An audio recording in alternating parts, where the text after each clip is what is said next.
तर मला मग पत्रकारांनी तुळजापूरला विचारलं की असं म्हणतात तिथे 2 लोक त्यांना भेटले, मला 2 लोक भेटले, 91 साली, की त्यांच्या माध्यमातून मताची हेराफेरी कशी करावी हे त्यांच्याकडून शिकलं पाहिजे असं मला काही लोक सांगतील.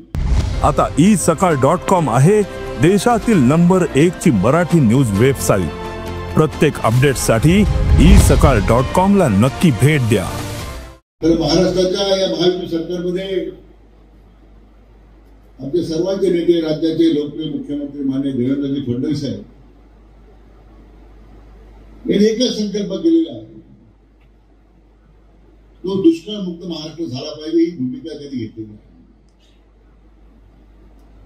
अनेक वर्ष या राज्यामध्ये ज्यांनी नेतृत्व केलं, 4 वेळा राज्याचे मुख्यमंत्री राहिले,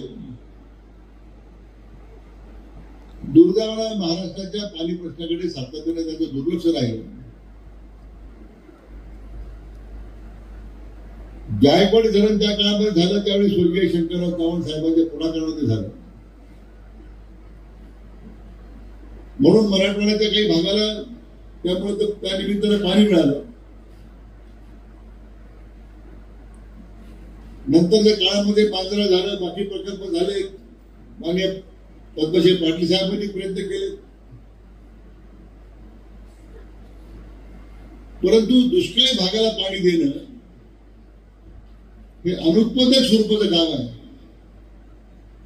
दुष्काळी भागाला पाणी देणं हे तोट्याचं काम आहे.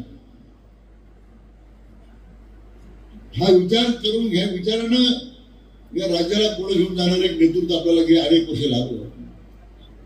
जाणते राजे म्हणून आमच्या जिल्ह्यामध्ये ज्यावेळी आम्ही निर्णय केला उकळीचं पाणी साखळीची योजनेकडून आणायचं, तेव्हा त्यांनी आमच्याकडे भाषण केलं, उसाचं पाणी कुसळाचं कसं जाते, दुष्काळी भागाला पाणी देणं हे अव्यवहार्य आहे, अजिबात व्यवहार दुष्काळी योग्य नाही. आणि आपण अनेक वर्ष या लोकांच्या भूलथापाला बळी पडलो.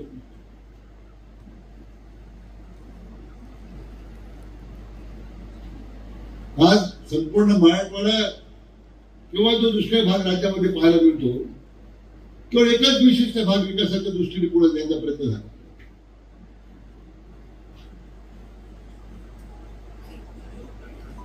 आणि आज राज्य अधिक दुष्काळाच्या खाईत जोडण्याचं काम झालं. आज त्या राज्याच्या संपूर्ण शेतकरी, येणारी पिढी यांचं भविष्य काय आहे? लोक गावा सोडून शहराकडे चालली रोजगाराकरता.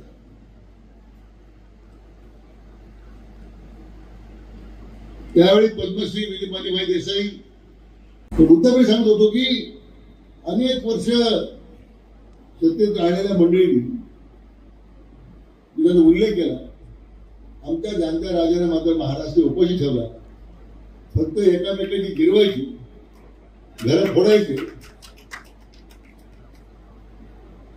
आता परवाची घटना होती ते म्हटले मला 2 लोक भेटले, तुमच्या 160 जागा निवडून देऊ, बरोबर की. तर मला मग पत्रकारांनी तुळजापूरला विचारलं की असं म्हणतात तिथे 2 लोक त्यांना भेटले, मला 2 लोक भेटले 91 साली, की त्यांच्या माध्यमातून मताची हेराफेरी कशी करावी हे त्यांच्याकडून शिकलं पाहिजे असं मला काही लोक सांगतील.